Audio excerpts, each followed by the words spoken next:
the most powerful man in Rome, master of the known world, a god walking on earth. But today, his breaths are numbered. March 15th, 44 BC.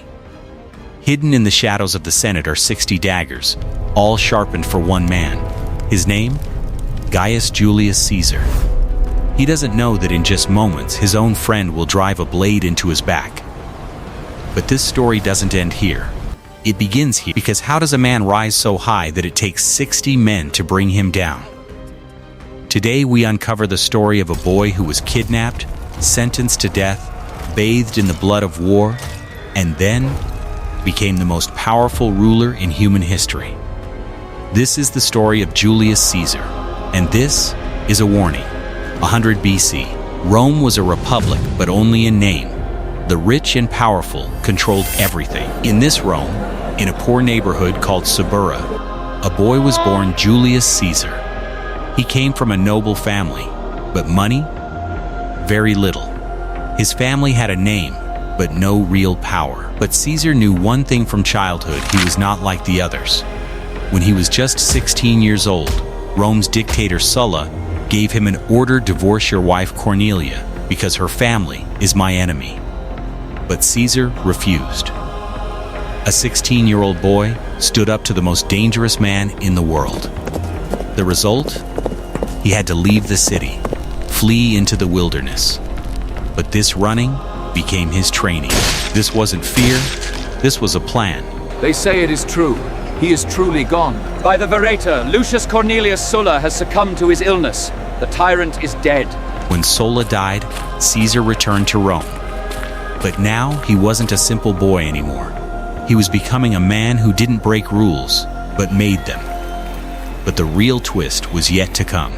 In 75 BC, when Caesar was traveling to Greece to study, something happened that would change his life forever. In the middle of the sea, pirates surrounded Caesar's ship. They kidnapped him. Their demand? 20 talents of silver, a massive sum in those times. But what did Caesar do? He laughed. He said, 20 talents? You don't know my value. I'll give you 50 talents. For 38 days, Caesar stayed with those pirates. But this was no ordinary hostage. He joked with them, recited poetry to them, and if they didn't like it, he called them illiterate fools.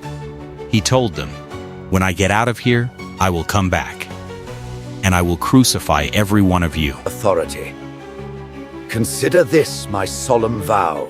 The pirates laughed. They thought it was a joke, but when the ransom arrived and Caesar was freed, he immediately assembled a fleet, went back, captured them all, took back all the money, and then, true to his promise, crucified every one of them. But he showed one mercy: he slit their throats first, then crucified them, so they wouldn't suffer as much. This was Caesar.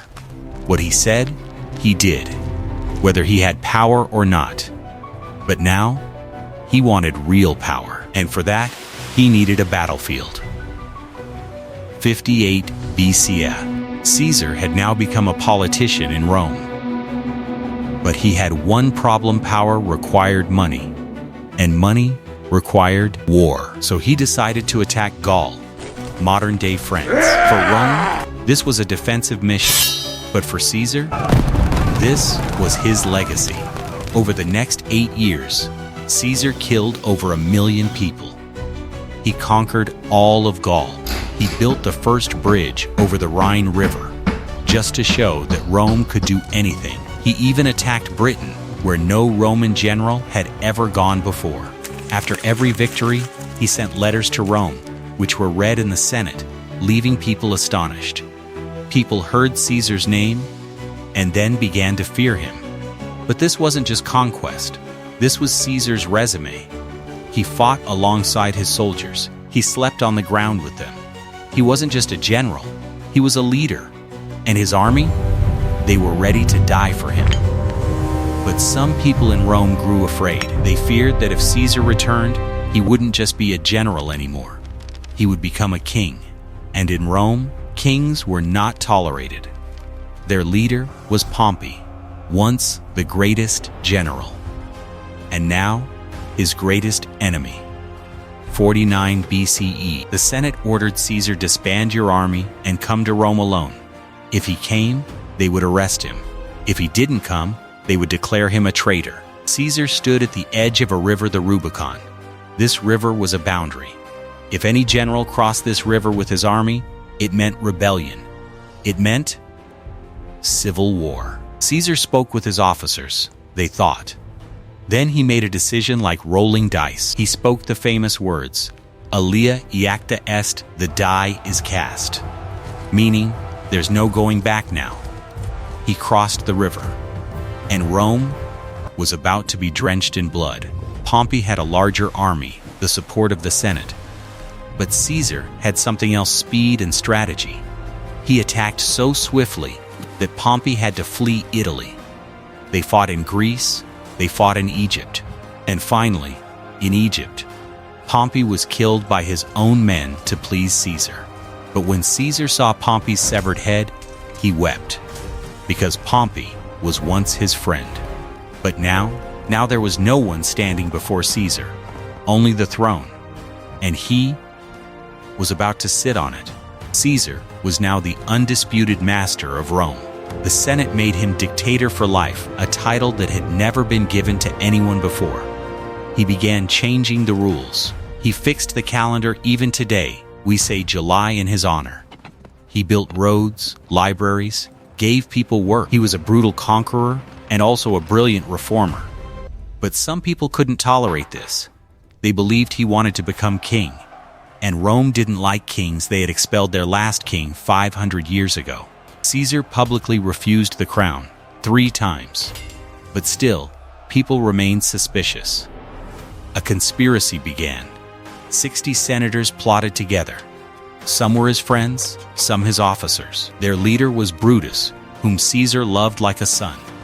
They decided on March 15th, during the Senate meeting, they would all kill him together. Caesar had been warned. A fortune teller had said, "Beware the Ides of March, be cautious of March 15th. His wife Calpurnia had a dream in which Caesar died. She begged Caesar, "Don't go today." But Caesar went. March 15th, 44 BC, the Senate House. Caesar entered. He was slightly late. His bodyguards stayed outside because weapons weren't allowed inside the Senate. Senators gathered around him, as if showing respect. But one grabbed his hand, then another, then the first blade. Once, then twice, then 3 times. 23 stabs. Caesar tried to fight back, but when he saw Brutus, his closest person, he stopped. He said one line, which remained in history forever, "Kai su teknon?" In Greek, "You too, child?" Then he covered his face with his toga and fell. Beneath the statue of Pompey, drenched in blood, the conspirators came outside, soaked in blood, shouting freedom, liberty. But the people didn't see them as heroes. They saw them as murderers. And soon Rome plunged into civil war again. Caesar died. But his legacy? It had just begun. After him came his nephew Octavian, who became Emperor Augustus. And the Republic? It ended. Forever. So the question is, was Caesar a hero or a villain? A liberator or a tyrant? Perhaps both. Perhaps something else. But one thing is certain: Julius Caesar was not just a man. He was an idea of power, of ambition, and in one short life, to change the world forever.